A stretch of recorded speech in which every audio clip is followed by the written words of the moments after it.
ప్రపంచంలోని టాప్ 5 మహానగరాల దిట్టుగా అంతర్జాతీయ ప్రమాణాలతో రూపుదిద్దుకుంటున్నటువంటి అమరావతి రాజధాని నగర ప్రాంతంలో భవిష్యత్తులో ఎలాంటి వాదుముప్పు లేకుండా రాష్ట్ర ప్రభుత్వం ప్రాథమికంగానే కీలకమైనటువంటి నిర్ణయాలు తీసుకుందని చెప్పుకోవాలి.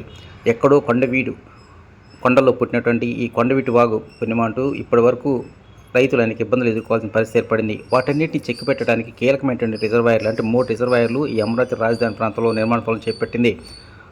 దాదాపు 48 కిలోమీటర్ల మేర 3 చోట్ల భారీ రిజర్వాయర్ నిర్మాణం పుణ్యమా అంటూ భవిష్యత్తులో ఈ వాదముప్పు నుంచి బయటపడే అవకాశాలు ఎక్కువగా ఉన్నాయని అధికారులు చెబుతూ ఉన్నారు. వాటిలో శాఖమూరులో 0.3 టీఎంసీ, అదేవిధంగా కిష్టాయపాలెం వద్ద 190 ఎకరాల్లో 0.1 టీఎంసీ, పెనుమాకలో 190 ఎకరాల్లో 0.3 టీఎంసీ, ఇట్లా మొత్తం 3 చోట్ల భారీ రిజర్వాయర్లు కడుతున్నారు. భవిష్యత్తులో ఎలాంటి వరద వచ్చినప్పటికీ రాజధాని ప్రాంతంలో ప్రజా అవసరాలకు ఉన్నటువంటి వాటిని దృష్టిలో పెట్టుకుని ఆ వాటర్ని ప్రజా అవసరాలకు ఉపయోగించి ఆ తర్వాత మిగిలినటువంటి జలాలను కృష్ణానదిలో మళ్లించే విధంగా ఏర్పాట్లు చేస్తున్నారు. దానిలో భాగంగానే మంగళగిరి మండలం కృష్ణాయపాలెం దగ్గర ఈ రిజర్వాయర్ నిర్మాణ పనులు చేపడుతున్నారు. ఇప్పటికే తాడేపల్లి మండలం పెనుమాక వద్ద ఇప్పటికే ఈ నిర్మాణ పనులు వేగం పుంజుకున్నాయి. ఇక మంగళగిరి మండలం నీర్కొండ గ్రామ శివారు నుంచి కొండవీటి వాగు, అదేవిధంగా పాలవాగు కాలువల యొక్క విస్తరణ పనులు వేగంగా జరుగుతూ ఉన్నాయి. ఎంత త్వరగా నిర్మాణ పనులు పూర్తయితే అంత త్వరగా ఈ రాజధాని ప్రాంతానికి వరద ముప్పు లేకుండా ఉంటుందని అధికారులు భావిస్తూ ఉన్నారు.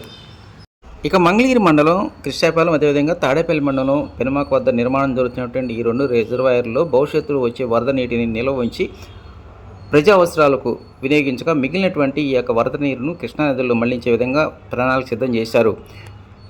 అమరావతి రాజధాని నగర ప్రాంతంలో 3 విభాగాల్లో అంటే 1 రోడ్ల నిర్మాణ పనులు, అదేవిధంగా రైతులు భూములు ఇచ్చినటువంటి రైతుల యొక్క రిటర్నబుల్ ప్లాట్ల అభివృద్ధి, మరోవైపు ఈ కొండవీటి వాగు, పాలవాగు విస్తరణ పనులు, ఇలా 3 రకాలైనటువంటి నిర్మాణ పనులు ఏకాలంలో జరుగుతున్నాయి. అమరావతి డెవలప్మెంట్ కార్పొరేషన్ ప్రత్యేకమైన దృష్టి సారించి పనులను పర్యవేక్షిస్తూ ఉంది.